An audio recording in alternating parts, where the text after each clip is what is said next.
State sponsored কালকে যে ঘটনা ঘটেছে, এবং মমতা বন্দ্যোপাধ্যায় শুধু তো তৃণমূল কংগ্রেসের দলনেত্রী নন, তিনি 3বার রাজ্যের মুখ্যমন্ত্রী হয়েছেন, 7বার এমপি হয়েছেন, দীর্ঘদিন ধরে রাজনীতি করছেন, এবং আগেও দুবার রেল মিনিস্টার, একবার স্পোর্টস মিনিস্টার, একবার কোল মিনিস্টার, 4বার মন্ত্রিত্ব চালিয়েছেন। এত দিন ধরে তার রাজনৈতিক কেরিয়ার, এবং তিনি জনপ্রতিনিধি, 15 বছরের চিফ মিনিস্টার। মানে উদ্দেশ্য প্রণোদিতভাবে, পুরোটা পূর্ব পরিকল্পিতভাবে যেভাবে বিজেপির গুন্ডারা আর যাদেরকে মানে ফুটেজে দেখা গেছে, তারা তো কেউ পৃথক কোনো সাপোর্টার বা কর্মী নয়, তাদেরকে এমএলএর সাথে দেখা গেছে, তাদেরকে বিজেপির প্রার্থীর প্রচারে দেখা গেছে, বিজেপির বড় বড় সব নেতাদের সাথে তাদের ছবি রয়েছে, আমার কাছে ছবি আছে, আমি দেখাতে পারি আপনাদের। পুরোটাই স্টেট স্পন্সার্ড। এরা চায় না বিরোধী রাজনৈতিক দল থাকুক, বিরোধী রাজনৈতিক দলের নেতারা বেঁচে থাকুক, প্রাণে মারতে চায়। গতকালের যে ঘটনা এটা আবার প্রমাণ করছে। আপনারা দেখেছেন, আমি যেদিনকে এয়ারপোর্টে গেছিলাম, এখানে স্পিকারের সাথে দেখা করতে এসেছিলাম, সেদিনকে রাত্রে কলকাতায় ফিরে যাওয়ার সময়, খুব সম্ভবত 19শে জুন, এয়ারপোর্টে বন্দুক হাতে দেখা গেছে বিজেপির এক দুষ্কৃতীকে। এখনও পুলিশ তাকে অ্যারেস্ট করেনি। তার সাথে শুভেন্দু অধিকারীর ছবি রয়েছে, যিনি বর্তমানে এখন বাংলার মুখ্যমন্ত্রী।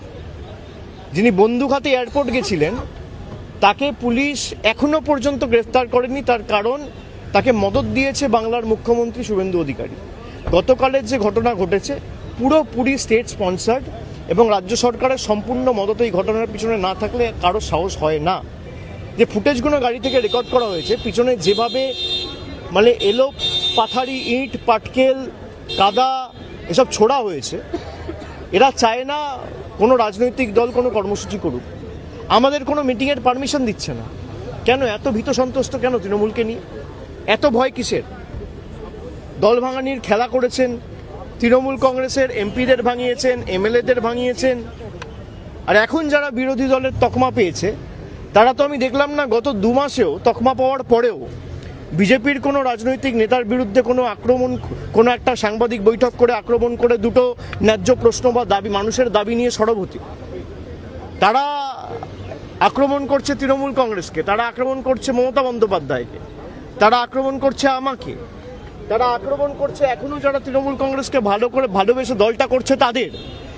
এই বিজেপি আর বিজেপির বি টিম মিলে বাংলাটাকে শেষ করেছে।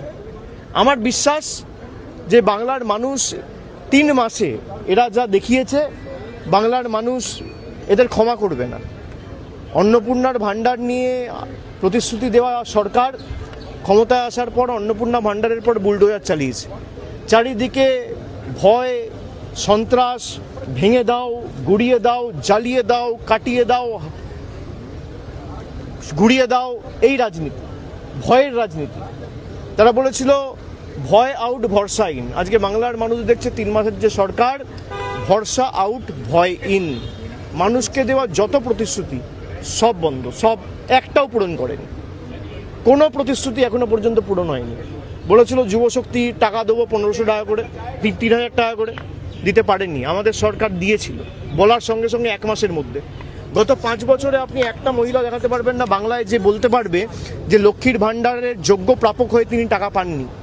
আজকে প্রায় 3 মাসের মধ্যে 1 কোটি মহিলাকে অন্নপূর্ণা ভাণ্ডারের লিস্ট থেকে বাদ দিয়ে দেওয়া হয়েছে। এই সরকার দিল্লির তল্পিবাহক হিসেবে কাজ করছে, জমিদারদের অঙ্গুলি হেলনে চলছে। এবং কালকের যে ঘটনা, আমি এটা অত্যন্ত স্পষ্টভাবে বলতে চাই, শুধু রাজ্যের মুখ্যমন্ত্রী শুভেন্দু অধিকারীকে দোষ দিলে হবে না। এর পিছনে প্রত্যক্ষভাবে মদত দিল্লির নেতাদের রয়েছে। দেশের প্রধানমন্ত্রী, দেশের স্বরাষ্ট্রমন্ত্রী, দিল্লির সর্বোচ্চ নেতৃত্ব ইন্ধন এবং মদত না থাকলে এদের সাহস হবে না এই ঘটনা ঘটানোর।